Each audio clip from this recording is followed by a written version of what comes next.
Saya mahasiswi Hubungan Internasional FISIP Unri Angkatan 2018 yang mengalami pelecehan seksual di lingkungan kampus. Kronologi pelecehan seksual yang saya terima tersebut terjadi pada tanggal 27 Oktober pada hari Rabu jam 12.30. Saya ingin menemui Bapak Syafri Harto untuk melakukan bimbingan proposal skripsi. Saya melakukan bimbingan proposal skripsi di ruangan dekan FISIP Unri.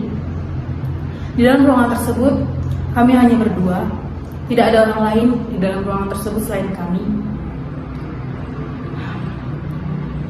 Bapak Syafri Harto mengawali bimbingan proposal skripsi dengan menanyakan beberapa pertanyaan yang menuju kepada personal life saya, tentang pekerjaan, tentang kehidupan.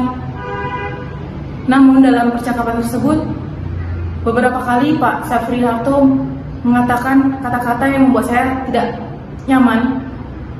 Seperti ia mengatakan kata-kata I love you yang membuat saya merasa terkejut dan sangat-sangat tidak menerima perlakuan Bapak tersebut.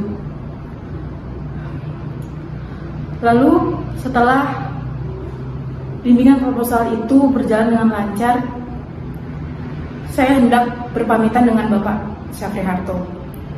Ketika saya ingin menyalin Bapak itu untuk berpamitan, namun beliau langsung menggenggam kedua bahu saya, mendekatkan badannya kepada diri saya, lalu beliau menggenggam kepala saya dengan kedua tangannya.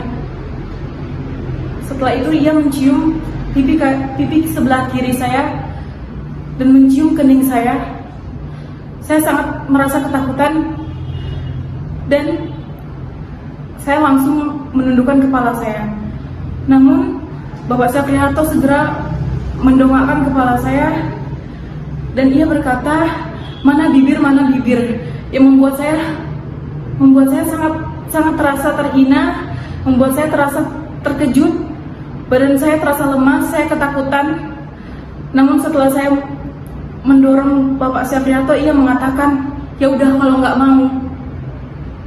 Saya langsung buru-buru meninggalkan ruangan dekan. Saya langsung meninggalkan kampus dengan keadaan yang sangat gemetar. Saya merasa ketakutan dan merasa sangat dilecehkan oleh Bapak Syafri Harto. Saya mengalami trauma yang sangat berat akan perlakuan yang tidak pantas yang dilakukan oleh Pak Syafri Harto kepada saya. Setelah pelecehan seksual yang saya terima tersebut, saya mencoba untuk menghubungi salah satu dosen hubungan internasional untuk mengadukan kasus ini. Saya meminta beliau untuk menemani saya untuk menemui ketua jurusan untuk melaporkan kasus ini dan agar bisa mengganti pembimbing proposal saya. Namun ketika hari saya hendak bertemu dengan ketua jurusan,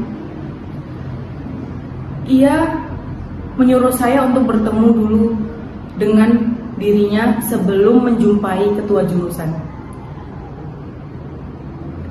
Walaupun saya sudah sampai ke rumah ketua jurusan, ia menyuruh saya berputar balik untuk menemui diri dia terlebih dahulu di sebuah kedai kopi. Di sana ia mencoba melakukan penekanan kepada saya untuk tidak memberitahu ketua jurusan tentang kasus ini. Ia mengancam saya dengan kata-kata seperti, jangan sampai gara-gara kasus ini Bapak Syafri Harto nanti bercerai dengan istrinya. Atau dia juga menegaskan bahwa saya hanya disuruh bersabar saja, disuruh tabah saja tanpa perlu mempermasalahkan kasus pelecehan seksual yang sangat besar yang telah menimpa saya ini. Beliau berusaha menghalang-halangi saya untuk mendapatkan keadilan atas perlakuan yang tidak pantas yang diberikan oleh Bapak Syafri Harto kepada saya. Lalu di hari itu juga, selepas sholat Jumat, akhirnya kami bertemu didampingi oleh dosen yang berusaha mencegah saya tadi. Di sana ternyata yang awalnya saya kira Bapak tersebut mendukung saya dan ingin melindungi saya, namun ternyata tidak. Di depan ketua jurusan, ia mencoba menyalah-nyalahkan saya atas kecerobohan saya yang tidak menggunakan SK dalam melakukan bimbingan proposal. Dia mementingkan persyaratan SK ketimbang kasus pelecehan seksual yang saya terima oleh Bapak Syafri Harto. Berulang kali dia mencoba menjatuhkan saya, mencoba untuk menyalahkan saya di depan ketua jurusan. Bahkan ia sempat beberapa kali mengayunkan kakinya seolah-olah ia marah terhadap pernyataan-pernyataan saya. Saya merasa sangat tertekan dan sehingga saya merasa sangat-sangat diintimidasi oleh Bapak tersebut. Dan ketika ketua jurusan menanyakan tentang kasus ini,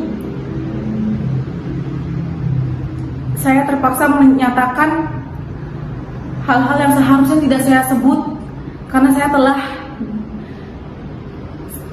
telah diintimidasi dan ditekan oleh Bapak tersebut untuk tidak speak up tentang ini. Bahkan beliau juga mengatakan bahwa Bapak Syafri Harto melakukan hal ini bukan karena kebiasaan, tapi karena aksidental atau kehilafan saja. Namun, walaupun ini kehilafan, saya tidak menerima perlakuan tersebut. Saya mengalami trauma yang besar dan saya ingin meminta pertanggungjawaban atas perilaku beliau yang tidak pantas terhadap saya. Ada beberapa statement yang mereka berdua katakan. Saya tidak menginginkan menyebut kalau ini hanya dicium saja. Dan mereka berdua tertawa akan hal itu di depan saya yang telah mengalami pelecehan seksual yang mereka sendiri tidak merasakan bagaimana sakitnya, bagaimana pedihnya merasa harga diri diinjak-injak oleh perlakuan tersebut.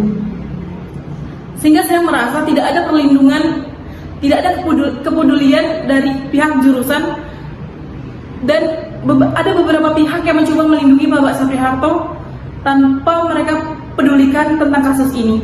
Bahkan setelah itu mereka mengatakan bahwa saya tidak boleh speak up, saya tidak boleh menceritakan hal ini kepada orang lain, cukup saya aja yang mengetahui ini. Itu yang saya terima setelah saya mencoba untuk mendapatkan perlindungan dan pengaduan kepada pihak jurusan.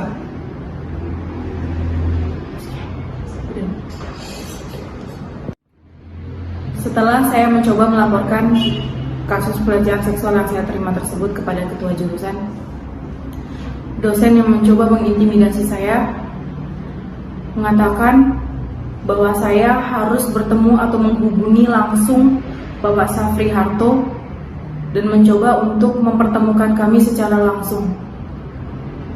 Beliau tidak memikirkan dan tidak mengerti bagaimana perasaan saya sebagai korban dipaksa untuk menemui pelaku yang bahkan ketika saya membayangkan wajah Bapak tersebut, saya mengalami ketakutan yang sangat luar biasa. Dosen tersebut sangat-sangat jahat kepada saya. Dan setelah itu, Bapak Syafri Harto mencoba menghubungi saya berkali-kali dengan nomor baru yang tidak saya ketahui, dan beliau sempat mengirim pesan kepada saya dan mengatakan, kok telepon Bapak di reject, yang membuat saya merasa sangat diteror, merasa sangat ketakutan akan tindakan-tindakan yang dilakukan oleh Bapak Syafri Harto. Dan dosen yang mengintimidasi saya tersebut berusaha berkali-kali untuk membuat saya mengangkat telepon Bapak Syafri Harto. Lalu Bapak Syafri Harto mencoba menghubungi keluarga saya dengan pelantara, namun beliau berdalil dan mengatakan bahwa ia mencium saya hanya sebagai anak. Namun keluarga saya membantah dan memarahi pelantara tersebut, mengatakan bahwa kalau memang anak, kenapa harus minta bibir? Kenapa harus berkata mana bibir? Apakah perlakuan orang tua kepada anak harus seperti itu? Itu yang membuat saya sangat-sangat terhina, di mana Bapak itu masih tidak jujur dan Bapak itu masih melakukan pembelaan atas perlakuan kejinya terhadap saya. Keluarga saya dan saya tidak menerima perlakuan tersebut. Kami tidak sama sekali bisa memaafkan perlakuan keji Bapak Syafri Harto terhadap saya. Sudah seminggu setelah kejadian, akhirnya saya dapat mengumpulkan keberanian untuk melakukan perekaman, untuk memberitahu dan speak up atas kasus yang saya alami. Saya merasa kasus ini harus diangkat. Saya harus mendapatkan keadilan saya. Dan saya juga mengharapkan untuk seluruh wanita di luar sana, siapapun kalian yang mengalami pelecehan seksual, terlebih lagi di lingkungan kampus, saya berharap kamu kuat. Saya berharap kamu untuk speak up, memberitahukan apa perlakuan keji yang mereka lakukan kepada diri kamu. Jangan membiarkan mereka tertawa atas perlakuan keji yang telah mereka lakukan terhadap diri kamu. Dan saya ingin hal ini tidak terjadi lagi kepada setiap perempuan, terlebih lagi mahasiswi yang mungkin mengalami ketakutan seperti saya. Saya harap kalian kuat, saya harap kalian berani.